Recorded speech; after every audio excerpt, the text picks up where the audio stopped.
好的，收到你的指令。作為一名 IT 助手，我將從激食的獨特視角，結合最新的市場數據、財報信息和券商分析，為你撰寫一篇關於騰訊控股00700.HK 的深度股票分析報告。激食視角騰訊控股00700.HK 深度分析，從穩健增長到 A 快重估的臨界點。核心觀點：騰訊控股近期發布了2025年全年及第四季度財報，展現出核心業務強勁的造血能力。然而，市場關注的焦點已從過去的遊戲和廣告增長轉向公司在 AI 領域的巨額投入及其對短期利潤的擠壓。我們認為騰訊正處於一個關鍵的戰略轉型期，利用基本盤的穩健增長換取未來在 AI 時代的船票。儘管短期盈利增速可能放緩，但清晰的估值從股路徑微信 Agent、雲源大模型、雲服務加速已逐步顯現，當前股價具備較高的風險收益比。一、基本面復盤，穩健的壓艙石。騰訊2025年的成績單堪稱亮眼，證明其基本盤依然穩固。營收與利潤2025年全年營收達7518億元，同比增長14%。Non-IFRS 經營利潤同比增長18%，增速高於營收，顯示了盈利能力的提升。遊戲業務強勢反彈，Q4 遊戲收入同比增長21%，遠超市場預期。本土市場的三角洲行動及長青遊戲《王者榮耀：和平精英》表現強勁，海外市場得益於 Supercell 及 PUBG Mobile 收入同比增長32%。遊戲業務的超預期增長，為騰訊提供了豐厚的現金流，足以支撐 AI 研發的重投入。社交護城河加深，微信及 WeChat 月活帳戶增至14.18億，構築了無可撼動的流量基礎，這是未來所有 AI 應用落地的核心場景。二、AI 戰略短期的甜蜜負擔，長期的核心引擎。如果說遊戲和廣告是騰訊的過去和現在，那麼 AI 無疑是決定其未來天花板的關鍵。從應用層到基座層的投入，騰訊已明確將 AI 作為核心戰略。2025年，在新 AI 產品如雲源、元寶上投入約180億元，而2026年的相關投資預計將超過360億元，實現翻倍增長。這意味着短期內 AI 投入將成為利潤表的壓力測試項。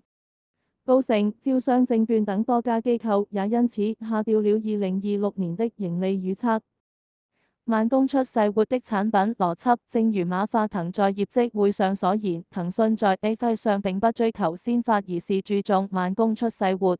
歷史上，騰訊在遊戲、支付等領域都是後來居上，依靠強大的產品力和社交關係鏈實現超越。花旗銀行指出，雖然騰訊在 AI 競賽中不是先行者，但其過往記錄證明其有能力後發制人。三、估值重估路徑，等待 call 時刻。市場對騰訊的估值邏輯正在發生根本性變化。美銀證券提出了清晰的估值重估路徑。一、短期另減6個月，雲源3.0模型發布。更強的基座模型將直接提升廣告精準度 N 加和遊戲開發效率。騰訊已確認將在2026年4月起逐步對外發布。二、中期6減12個月，資本開支如雲收入加速。隨着 AI 算力需求爆發，騰訊雲服務收入在 Q4 已加速至22%的同比增長。2026年有望在更好的價格環境和 AI 需求下進一步提速。三、長期9減18個月，微信 Agent 智能體的推出，這是市場最為期待的殺手鐧。將 AI 智能體嵌入14億用戶的微信生態，讓 AI 落地到小程序、電商、服務等豐富場景中，可能誕生類似微信支付級別的現象及應用。馬化騰提到的龍蝦 Cloud 應用概念，正是這一方向的體現。四、風險提示。短期利潤承壓 ，AI 投入的加倍疊加回購規模可能收窄。高盛報告提及可能導致2026年 Forex 淨利潤增速低於收入增速，這是短期股價可能波動的主要風險。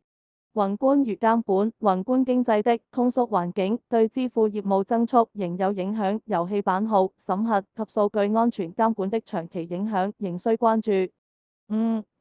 投資建議如目標價。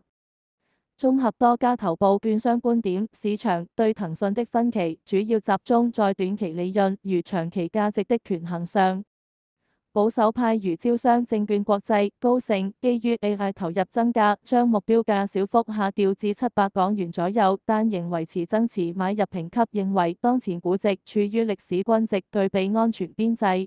樂觀派如美銀、花旗、廣發更看重估值重估的潛力，給予更高目標價。美銀維持780港元，廣發給出732港元，花旗則上調至787港元，並維持首選股地位。